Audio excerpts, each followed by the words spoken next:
Friday आ गया तो थोड़ी सी वीकेंड की बात कर ली जाए। फ्लेवर्ड बियर पीने वालों के लिए अच्छी खबर है। यूनाइटेड ब्रूरीज ने 2 नई फ्लेवर्ड बियर्स को लॉन्च किया है। क्या है खबर और क्यों देश में बढ़ रहा है फ्लेवर्ड बियर्स का चलन, इसकी जानकारी देने के लिए कंचन जुड़ी है हमारे साथ। कंचन, गुड आफ्टरनून, बताइए। Good afternoon sir. सबसे पहले तो मैं आपको ये बोलना चाहूँगी कि फ्राइडे है और यूबीएल ने देखो किस टाइम पे ये अपनी प्रेस रिलीज निकाली है जो फ्लेवर्ड बियर लॉन्च की है, ताकि सीधा सीधा असर जो वीकेंड का है वो हमें आता हुआ दिखाई दे शेयर में, जो कि एविडेंट भी है। 1.5% की तेजी हमें यूबीएल में देखने को मिली है। बेसिकली 2 फ्लेवर बियर लॉन्च की गई है, एक तो मैंगो बेरी ट्विस्ट और साथ ही साथ लेमन मसाला।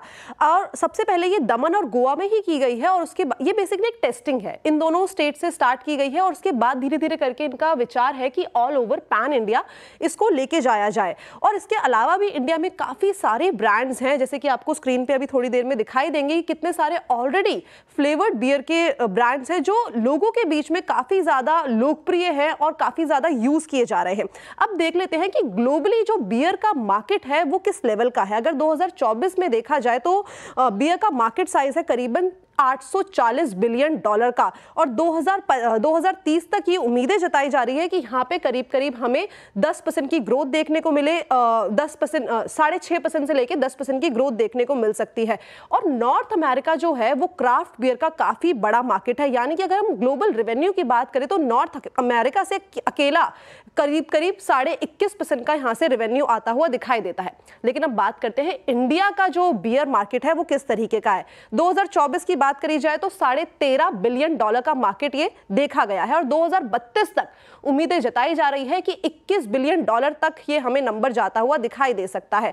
और स्पेसिफिकली जिस टाइम पे कोविड आया था, यानी कि 2019 के टाइम पे, 2019 से जो क्राफ्ट बियर का ट्रेंड है वो काफी ज्यादा फेमस होता हुआ दिखाई दिया है।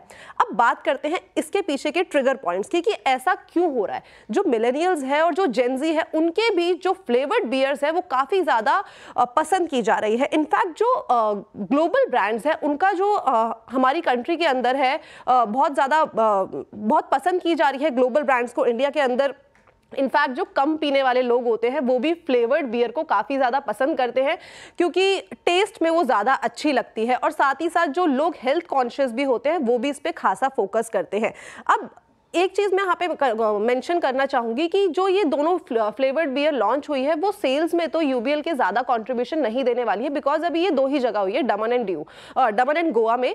लेकिन अगर इसे ये ऑल ओवर पैन इंडिया में एक्सपैंड करते हैं तो वहाँ से नंबर्स में हमें एक अच्छा खासा इजाफा आता हुआ दिखाई दे सकता है। इनफैक्ट जो मार्केट एक्सपर्ट्स हैं वो भी इस सेक्टर की कंपनी में काफ़ी ज़्यादा बुलिश है। उम्मीदें जताई जा रही है कि जो नतीजे आएंगे वो पॉजिटिव साइड में हमें आते हुए दिखाई देंगे। लेकिन अनुज सर, मैं आपसे पूछना चाहूंगी कि रिसेंटली अभी कोई गोवा जाने का प्लान बना रहे हैं? नहीं, अभी तो नहीं कंचन, होपफुली बाद में। खैर वैसे गोवा से मोह थोड़ा भंग हो चुका है क्योंकि जिस तरीके से आई थिंक गोवा से बेटर आजकल आपको बेटर डेस्टिनेशन मिल जाती हैं। बट मैं सिर्फ इसमें एक चीज़ कहूँगा और आई थिंक बीरू एग्री करेंगे इस बात से कि बियर को बियर ही रहने दीजिए। मतलब मैंगो लस्सी बियर, मैंगो लस्सी पी लीजिए अगर आपको पीनी है ना वीरू। मतलब ये जो एक चलन चला है ना, एक किसी भी चीज़ में ये सब ज़बरदस्ती इनोवेट करने के लिए इनोवेट करना। आपको फ्लेवर ड्रिंक पीनी है, फ्लेवर ड्रिंक पीजिए ना। एक स्पेशली फ्राइडे इवनिंग को एक थोड़ा सा रिलैक्स, काफ़ी लोग मानते हैं, अब कई लोग नहीं मानते होंगे। मैं कोई एडवाइस नहीं कर रहा हूँ वैसे और ना ही कोई सजेशन दे रहा हूँ, लेकिन एक फ्राइडे इवनिंग को एक पूरे हफ्ते के उसके बाद एक, जैसे कहते हैं ना, एक बियर का कैन या फिर एक वो जो कई लोग एंजॉय करते हैं उसको, उसमें ज़बरदस्ती के फ्लेवर्स मत डालिए। वीरू, आपका क्या व्यू रहेगा? बिल्कुल, मुझे लगता है सबसे उत्साहित कंचन ही नजर आ रही हैं, आप और मैं तो बिल्कुल नहीं है ना। अपन तो बिल्कुल नहीं है। हाँ, आई थिंक ये शायद कंचन चाह रही थी कि आप पूछें ये सवाल। That was one way of, मतलब कंचन शायद जानबूझ के सवाल पूछा था कि आप उनसे पूछें उसके बाद काउंटर। सर ने मेरे मुंह की बात नहीं, मैं श्रेया से पूछना चाहूंगी। कल हम एक लिंक कर रहे थे, वहाँ पे श्रेया ने बोला था कि श्रेया जेनजी के अंदर आती है और यहाँ पे मैंने मेंशन किया था कि मिलेनियल्स और जेनजी में काफी ज्यादा फेमस है। श्रेया, आपका क्या टेक है? बियर तो मैं पीती नहीं कंचन, तो मेरा कोई टेक ही नहीं है। अब एक काम करते हैं, अब थोड़ा सा टाइम कम है कंचन, शुक्रिया। एक बार वीरू के पास चलते हैं। वीरू, थोड़ा सा वीकेंड की फिल्मों के बारे में बता दीजिए। अरे अनुज, आज इमरजेंसी रिलीज़ हो रही है कंगना स्टारर, और मेरे ख्याल से काफ़ी समय से इस पर बात हो भी रही है, तो देखना चाहिए। मेरे ख्याल से पॉलिटिकल ड्रामा है ये, और ये मेरे ख्याल से इस देश का सबसे बड़ी एक घटनाओं में से एक थी। तो इमरजेंसी, और इसमें जयप्रकाश जी का किरदार निभाया है अनुपम खेर ने, और मिलिंद सुमन ने सैम मानेकशॉ का। तो ये किरदार, ये मूवी आपको देखनी चाहिए। दूसरी बैक इन एक्शन ये है जेमी फॉक्स और कैमरन डियाज की। ये एक CIA एजेंट्स थे जो रिटायर्ड, उनका कमबैक कैसे हुआ उस पर ये मूवी है। और अनुज, ये जो ब्लैक वारंट है ना, ये नेटफ्लिक्स की सीरीज़ है, ये ज़रूर देखिएगा। ये तिहाड़ जेल के जेलर थे सुनील गुप्ता, उनकी बुक पर आधारित ये सीरीज़ है। अगर आपको रंगा बिल्ला केस के बारे में या फिर चार्ल्स शोबराज के बारे में, उनके कैरेक्टर्स को समझना है या देखना उन्होंने क्या किया, ये सीरीज़ ज़रूर देखिएगा अनुज। मैंने इसका भी एक एपिसोड देखा, प्रभावशाली था, यकीन मानिए। बट इमरजेंसी तो सब देखेंगे मेरे ख्याल से। इमरजेंसी सब देखेंगे। गावा सर, आप जा रहे हैं देखने? जा तो नहीं रहा, मैं जाता तब जब मुझे कोई इनवाइट मिलता है। इस बार इनवाइट नहीं है, एक था इनवाइट, वो कैंसिल हो गया। देखने चाहिए। तुम जुगाड़ निकाल लिया है तभी इनवाइट मिलने पे ही जाऊंगा। नहीं, प्रकाश सर के पास ज़्यादातर इनवाइट्स होते हैं। खैर चलिए, अब एक काम करते हैं। ये 4 मूवी, ये स्पेशली इमरजेंसी और ये ब्लैक वारंट, याद रखिएगा ये 10 जनवरी को रिलीज़ हुई थी नेटफ्लिक्स पे। 23,200 निफ्टी और निफ्टी बैंक करीब 48,556 पे, लेकिन फाइनली निफ्टी IT आज याद रखिएगा post 13 June first time close हुआ 100 डे एक्सपोनेंशियल एवरेज के नीचे। और अगर मैं इसे वीकली पे ट्रांसलेट कर दूं तो close below 20 week exponential average for Nifty IT। Anuj के पास चलते हैं इस क्लोजिंग को देखने के लिए। अनुज, ओवर टू यू। बिल्कुल, चलिए वीरू, अब मार्केट क्लोजिंग देखते हैं। करीब 115 पॉइंट नीचे निफ्टी, 0.5% के करीब। बैंक निफ्टी करीब 1.5% और निफ्टी IT 2.25% नीचे। सबसे ज़्यादा नुकसान आज निफ्टी IT में ही हुआ, करीब 2.5 से 3.25% का। 1160 पॉइंट नीचे रहा ये इंडेक्स। ऑब्वियसली काफ़ी बड़ा इम्पैक्ट इन्फोसिस का था यहाँ पर। मिड कैप इंडेक्स हालांकि ग्रीन में बंद हुआ आज, जब 80 पॉइंट ही सही लेकिन ग्रीन में।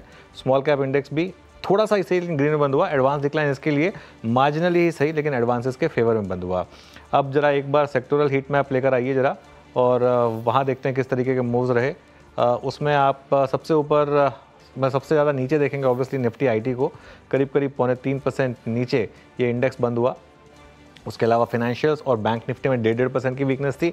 यहाँ एक्सिस बैंक का इम्पैक्ट था, लेकिन एक्स ऑफ दैट मार्केट उतना बुरा नहीं था। कुछ इंडेक्स थे जैसे कि PSU इंडेक्स में अच्छी रैली थी 1.5%, कैपिटल गुड्स इंडेक्स 1.5% ऊपर था, ऑयल एंड गैस 1.5% ऊपर था, यहाँ रिलायंस का इम्पैक्ट था। FMCG 1% इंडेक्स ऊपर था, रियल एस्टेट 1% ऊपर था, मेटल्स 1% ऊपर था, और फार्मा करीब 2-3% ऊपर था। लेकिन दिक्कत क्या थी कि जो 2 मार्केट के सबसे बड़े इंडेक्स हैं वहाँ बड़ी गिरावट थी।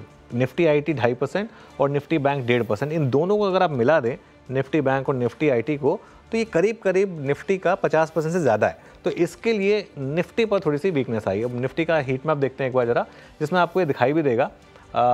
निफ्टी का हीट मैप देखिए, आप ज़्यादा गेनर्स थे, मार्केट ब्रेथ भी पॉजिटिव थी, लेकिन जो लूजर्स थे उनका वेट बहुत ज़्यादा था। चाहे इन्फोसिस हो, चाहे वो आपका ICICI बैंक हो, चाहे वो आपका स्टेट बैंक ऑफ इंडिया हो, चाहे HDFC बैंक हो, ये रीजंस थे। हाँ, लेकिन एक तो स्टॉक थे जो बुल्स के लिए बैटिंग कर रहे थे। रिलायंस 1300 पर बंद हुआ।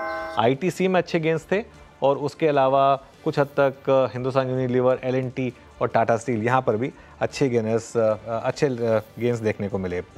लेकिन वीरू, हफ्ता जो है काफ़ी टायरिंग रहा ये वाला ट्रेडर्स के लिए, इन्वेस्टर्स के लिए।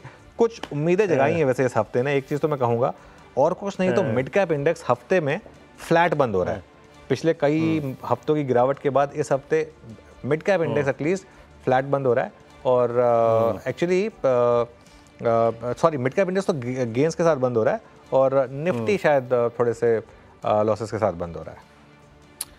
जी हाँ, लॉसेस, लेकिन निफ्टी बैंक की स्थिति खराब थी, लेकिन सही कहा अनुज ने, मिड कैप्स और निफ्टी फिर भी ठीक रहा। और याद रखिएगा, इस हफ्ते की शुरुआत की थी, हमारा ओपन था 23,195 और क्लोज है हमारा एग्जैक्टली इसी के जोन में। तो ठीक ठाक रहा ये हफ्ता, लेकिन हाँ, बैंक्स दिक्कत में थे इस हफ्ते।